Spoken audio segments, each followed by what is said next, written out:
يا مساء الخير يا صباح الخير على متابعيني الحلوين حبايب قلبي. هتعملي ايه النهارده يا موجوجي؟ هقول لكم نعمل ايه. لقيت حبه كنافه كده في الفريزر، وعندي لبن في التلاجة، معلقتين سمن، معلقتين نشا، معلقتين سكر. بس يلا بينا نبدا الفيديو ونشوف موجوجي هتعمل ايه. يلا بينا يا حبايب قلبي، بس ما تنسونيش في اللايك والشير عشان يوصل لكم مني كل جديد. يا احلى متابعين في الدنيا داخل مصر وخارج مصر، كلكم حبايب قلبي تسلمولي.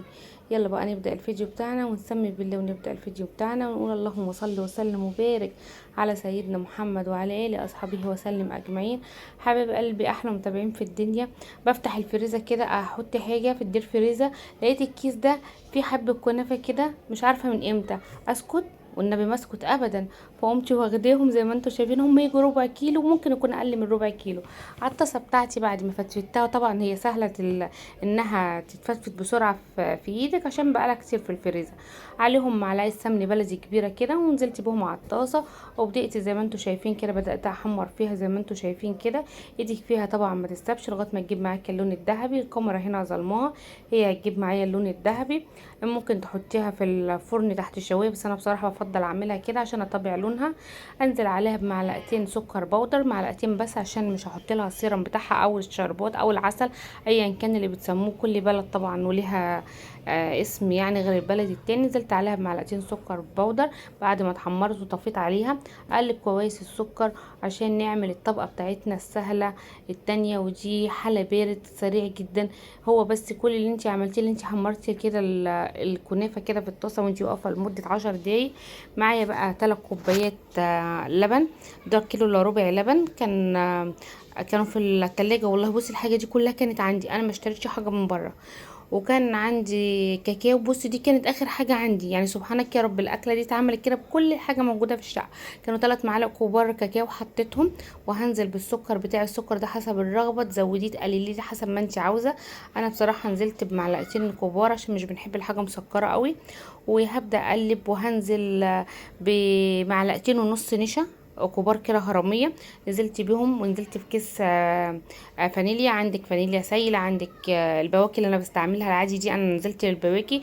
نزلت. ودي بقى عشان انا كانش عندي قشطة، اللبن ده كانت قشطته كنا يعني واكلينها الحمد لله. فكان عندي، قمت نازله بمعلقه زبده بلدي، دي زبده بلدي او سمن اللي كان اللي عندك، يا قشطه يا سمن، بتبداي تدوبي. وهاخد ده كله على النار ارفعه لغايه ما يتقل القوام بتاعي. كده اكيد عرفتوا انا هعمل ايه. ايوه انا هعمل كنافه بمهلبيه الشوكليت او الشوكولاته. بصراحه روعه روعه روعه. كانت تجربه، وكنت اول مره اعملها بصراحه، وطلعت التجربه حلوه جدا، ومش اخر مره، وانا هعتمدها على طول في رمضان وغير رمضان هعملها. حلا بارد تحفه تحفه تحفه، بيرطب على القلب. ما تنسوش بقى في اللايك والشير عشان اوصل لكم مني كل جديد، وتشوفوا ام بودي هتعمل ايه يا احلى متابعين. جبت الصينيه البايركس بتاعتي، او صينيه المونيا، او ايا كان اللي انتوا هتستعملوها عادي خالص. انا نزلت بقى بيها بالكنافه بتاعتي بعد ما حمرتها كده وسبتها تستهدى شويه. هبدا انزلها واضغط عليها ضغطه بسيطه كده بالمعلقه بتاعتك، بسيطه جدا. هي هتمسك لوحدها دلوقتي، وهتشوفوا كل حاجه بعينكم. احلى متابعين واحلى جمهور واحلى ناس عرفتها.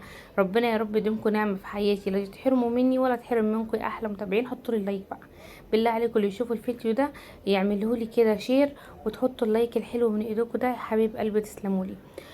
ضغطت عليها بالمعلقه ضغطه بسيطه كده.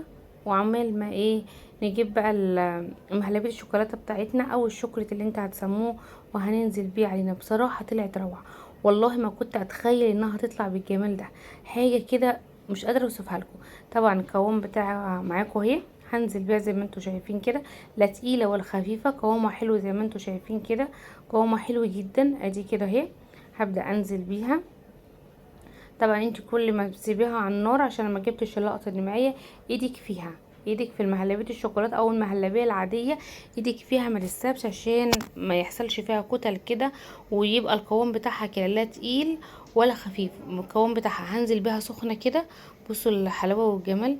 هتنزلي تغرقيها كلها زي ما انتوا شايفين كده، تغرقيها كلها، وتزينيها بأي كان اللي عندك تزينيها بيه، وتدخل التلاجة لمدة 3 4 ساعات. وشوفوا الجمال والحلاوة طلعت عاملة ازاي.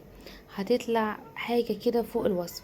بتنزل كده على القلب ترطب دوب حلوه قوي، تدوب في البق دوبان، تحفه تحفه. ده بقى هتقولي لي ايه؟ حبه فارماسي برضو، شوكولاته فارماسي كانوا عندي والله العظيم، كانوا باقيين من اخر حله بير كنت عاملاه معاكم، كانوا عندي. اسيبهم؟ والله ابدا ما اسيبهم، لازم اخلص كل اللي عندي في الوصفه دي عشان نبدا ان شاء الله في الوصفه الجديده ومكونات جديده خالص. استنوني ان شاء الله. طول ما احنا في الصيف كده هنعمل احلى بارد كتير مع بعضينا، ادينا بنتعلم من بعض. احلى متابعين في الدنيا، متنسونيش بقى اللايك حبايب قلبي، اللايك والشير عشان يوصل لكم من اختكم وبوجي كل جديد. حبايب قلبي تسلمولي. يلا بقى نسكت ندخلها التلاجة 3 4 ساعات، وشوفوا الجمال بعد ما تطلع. والله والله كمان مرة، والله دي بتهزلها ال7 سماوات، وكنت اعرف انها هتطلع بالجمال ده. بص بقى بعد ما طلعت بقت ماسكة ازاي، حكاية حكاية حكاية. طبعا الشوكولاتة الفارماسية ساحت عشان الشوكولاتة بتاعتي كانت سخنة. لما حطيتها بصوا بقى الجمال، ودت شكل عامل ازاي، تحفة. هتقطعيها وتقطيعها سهل جدا. نفسي اقول لكم يعني كانت او انتي بتقطعيها كده كانت بمنتهى السهوله، لا ماسكه ولا عامله ولا ماسكه في القعر ولا اي حاجه. هتمشي بصي معايا سهله جدا جدا جدا، وهتطلع كده حلوه قوي قوي قوي. نفسي اقول لكم اللي انا ابني كان معجب بيها جدا، وكمان جوزي اعجب بيها، حتى انا. ده انا بقى كنت هتشوفوني دلوقتي انا بعمل ايه فيها ايه لما دقتها. انبهرت بطعمها. جربوها مش هتندموا. ممكن في حد يعرفها وانا ما اعرفهاش، اللي يعرفها برضو يكتب لي في الكومنتات لو عملتوها قبل كده. ولو عجبكم الطريقه تنسونيش بقى في الكومنتات تكتبوا لي ايه رايكم.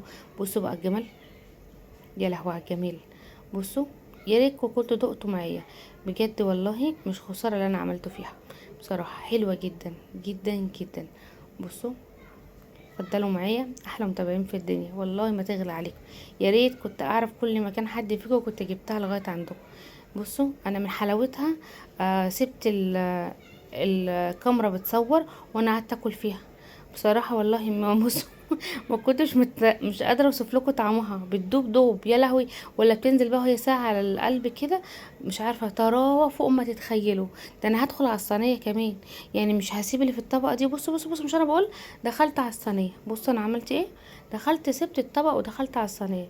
حلوه جدا. هقول كده يا رب بكون ضيفه خفيفه عليكم واسعدتكم بالفيديو بتاعي، ويا رب بقى فدتكم يا احلى متابعين في الدنيا. والله انتوا حبيب قلبي تسلموني.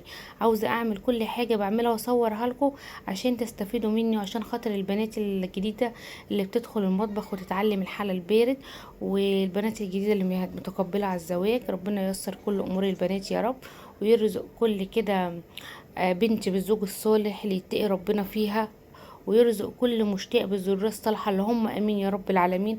يلا ادعوا كده وامنوا ورايا الدعوات. وما تنسونيش بقى حبيب قلبي في الشير عشان خاطر ام بوجي حبيب قلبي، في اللايك كده والشير. وهقول لكم السلام عليكم ورحمه الله وبركاته.